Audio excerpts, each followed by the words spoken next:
Okay, children. So after the rDNA technology, what we have done, we have taken a gene from a particular organism, and that gene is our gene of interest, like insulin. What we did, we transferred it into the vector. From the vector, then we transferred it into the host organism. अब हमारे पास में host organism आ गया, वो transform हो गया, उसकी characteristic change हो गई है. अब हमें क्या चाहिए? अब हमें उस जीन जो हमने इंट्रोड्यूस किया उसका हमें प्रोडक्ट चाहिए. So how we'll get that product? We will get that product only when we allow that host organism to grow and get that gene amplified or get that particular gene expressed in the organism, and then we can extract it. तो उसके लिए we need to have big vessels, और जो vessels होते हैं जिनकी जो volume होती है 100 लीटर या 1000 लीटर होती है, वो स्पेशली डिजाइन किए जाते हैं और उनको इंडस्ट्रीज में इंस्टॉल किया जाता है. And then we get the desirable product. So they are called as bioreactors. We call them bioreactors. So what are bioreactors? Bioreactors are basically the bigger vessels in which we grow the transformants and we get the recombinant protein. So what are recombinant protein? Recombinant proteins are the proteins which are formed by the recombinant genes in a heterogeneous host. Heterogeneous host means the host in which naturally that particular gene is not found. So recombinant protein is a product of a recombinant gene in a heterogeneous host organism. So or heterologous host organism, not heterogeneous, replace it by heterologous host organism. So we want the product of that particular organism or that particular gene from that organism. So here we have the bioreactor. I have shown you a bioreactor. It is cylindrical and it has got a curved base. The most important things are that here there is presence of an inlet from where the transformants are added. Bacteria है या fungus है जिसमें भी हमने gene transfer की है उसको हम डालते हैं. उसके साथ में हम न्यूट्रिएंट मीडियम डालते हैं, मोलेसिस डाल दिया या कोई भी कंपोनेंट जिसके ऊपर वो सर्वाइव कर सकता है. उसमें बहुत सारे न्यूट्रिएंट्स होते हैं, वो हम उसमें डाल देते हैं. आर्टिफिशियल न्यूट्रिएंट मीडियम भी बनाए जाते हैं, जनरली वही बनाए जाते हैं ताकि उसमें कोई कंटैमिनेशन नहीं हो. उसको ट्रीट किया जाता है एंटीबायोटिक से ताकि कोई पैथोजन अगर उसमें हो तो उसकी डेथ हो जाए. तो कल्चर ब्रॉथ होता है.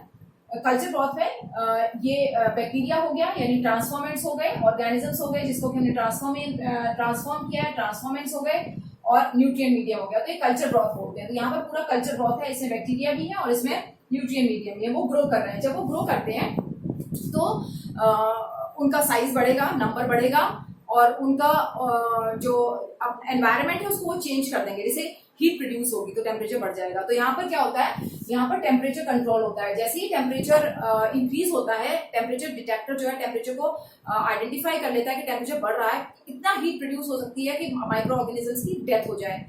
तो उसके लिए फटाफट वो कूलेंट को ऑन कर देते हैं. जो कूलेंट होता है उसके चारों तरफ एक बहुत ठंडा पानी जो है वो सर्कुलेट होता है और वो हीट एब्जॉर्ब कर लेता है. That is continuously done to bring down the temperature. तो जैसे ही टेम्परेचर बढ़ने लग जाता है, टेम्परेचर कंट्रोलर इंफॉर्मेशन देता है, कूलेंट स्टार्ट कर दिया जाता है and the temperature is brought down and the process keeps on happening.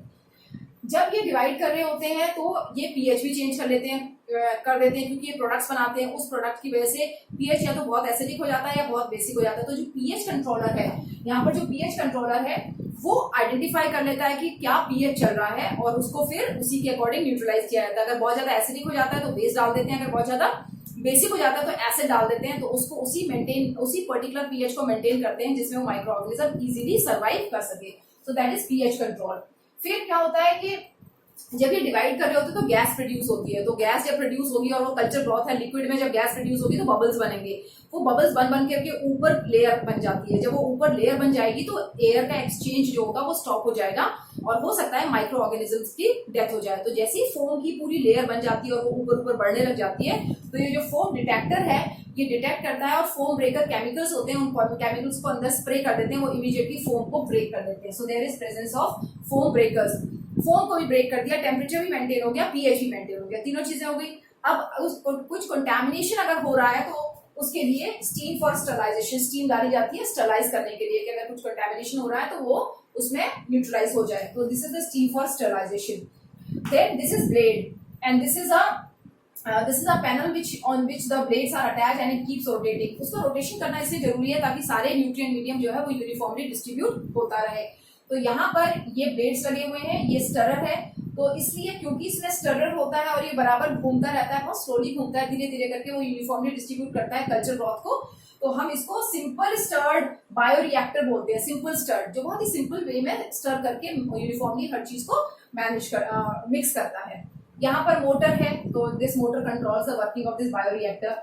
यहाँ से स्टराइल एयर अंदर डालते हैं, sterile air to reduce the contamination, और ऑक्सीजन भी डाली जाती है ताकि जो ऑर्गेनिजम्स हैं वो उनको ऑक्सीजन एनफ अमाउंट में मिले, और वो इसलिए उनकी डेथ न हो जाए कि कहीं because of shortage of oxygen, तो ऑक्सीजन भी डाली जाती है और ये स्टरर से उसको स्टर करते हैं। फिर हमें ये भी पता करना होता है कि हमारा जो प्रोडक्ट है वो बना है कि नहीं, तो हम यहाँ पर सैम्पलिंग पोर्ट्स होते हैं, सैम्पलिंग पोर्ट्स। ये सैम्पलिंग पोर्ट से यहाँ से डाल करके माइक्रो ऑर्गेनिज्म को निकाला जाता है और टेस्ट किया जाता है कि वो जो पर्टिकुलर प्रोडक्ट है वो कितना बना है।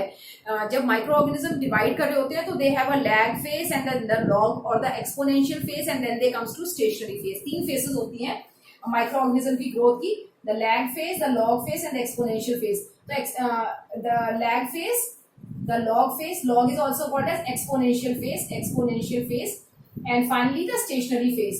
तो stationary phase में आ जाता है तो कोई फायदा नहीं होता है, इसीलिए जब log phase के पीक पर होता है ये माइक्रो ऑर्गेनिज्म, तब हम इस बायोरिएक्टर के प्रोडक्ट को निकाल लेते हैं और फ्रेश सैंपल्स अंदर डाल देते हैं। तो फ्रेश सैंपल डाल दिए और बाकी सारा यहाँ से निकाल लिया, तो ये प्रोसेस कंटिन्यूस चलता रहता है। अगर हम पूरा का पूरा प्रोडक्ट एक बार में निकालते हैं और फिर हम ऐड ऑन करते हैं तो उसको बैच कल्चर बोलते हैं। बैचेस, आपने बैच एक रिमूव कर लिया, दूसरा बैच डाल दिया, फिर दूसरा रिमूव कर दिया, तीसरा बैच डाल दिया। और एक होता है कंटिन्यूस कल्चर। कंटिन्यूस कल्चर में आप धीरे धीरे कुछ अमाउंट उधर से निकालते रहते हैं और कुछ ऊपर से डालते रहते हैं। So it is continuous, so you are doing it continuously. Now this another diagram which I have shown, it actually depicts the sparged bioreactor. Sparge bioreactor में बस ये डिफरेंस होता है कि यहाँ पर जो एयर होती है ऑक्सीजन वो बबल्स की फॉर्म में यहाँ से एंटर करवा देते हैं और ये जो है कंटिन्यूस उसको ऑक्सीजन सप्लाई करता रहता है। तो यहाँ पर amount of oxygen which is received is more as compare to the simple stirred. Sparge में वो स्प्रे करता रहता है, ऑक्सीजन के बबल्स की स्प्रे करता रहता है ताकि माइक्रो ऑर्गेनिजम्स को ऑक्सीजन की डेफिशिएंसी नहीं हो and they can grow in aerobic conditions. Okay, जब हमारे पास में ये सारे प्रोडक्ट यहाँ पर प्रोसेस कंप्लीट हो गया और हमने प्रोडक्ट निकाल लिया, तो हमने तो सेल निकाले हैं। अगर प्रोडक्ट सेल के अंदर ही बन रहा है तो हमें सेल को ब्रेक करके उसमें से प्रोडक्ट निकालना पड़ेगा। अगर प्रोडक्ट सेल के बाहर बन रहा है तो हमें उसको एक्सट्रैक्ट करना पड़ेगा। So what do we do after this? After this we extract the product, extract करते हैं। एक्सट्रैक्ट करने के बाद में हम उसको प्यूरिफाई करते हैं। प्यूरिफाई करने के बाद में हम उसको स्टरलाइज करते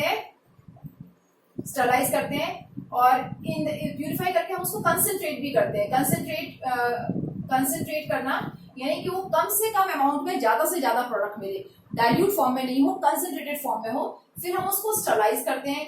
स्टरलाइज करने के बाद में हम उसको जो है फिर पैकिंग करते हैं और पैकिंग करने के बाद में they are sold in the market and this entire process is called as downstream processing. It is called as downstream processing and it also includes sterilisation के बाद में हम इसमें प्रिजर्वेटिव्स भी डालते हैं। प्रिजर्वेटिव इसलिए ताकि हम उसको ज्यादा से ज्यादा टाइम तक स्टोर कर सकें।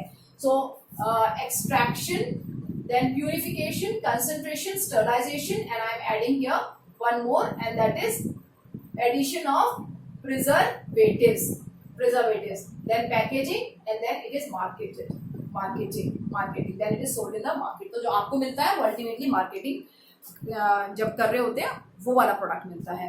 सो this entire process as I told you it is called as a downstream processing. So what we have done, we have taken out the micro organism, broken we break the cell, we extract it if it is produced endogenously, if it is produced exogenously, then again we have to follow the steps which I have written there. We need to extract them, then we need to purify them, concentrate them, sterilize them, add on preservatives, pack them and then they are sent to the market to be purchased by people who are interested। So insulin के injection जो आपको मिलते हैं वो इसी product से, इसी method से मिलते हैं और भी बहुत सारे प्रोडक्ट्स जो होते हैं जो हमें इसी मेथड से मिलते हैं। So we are basically using the bacteria, the yeast as factories to get the product of our choice। Thank you।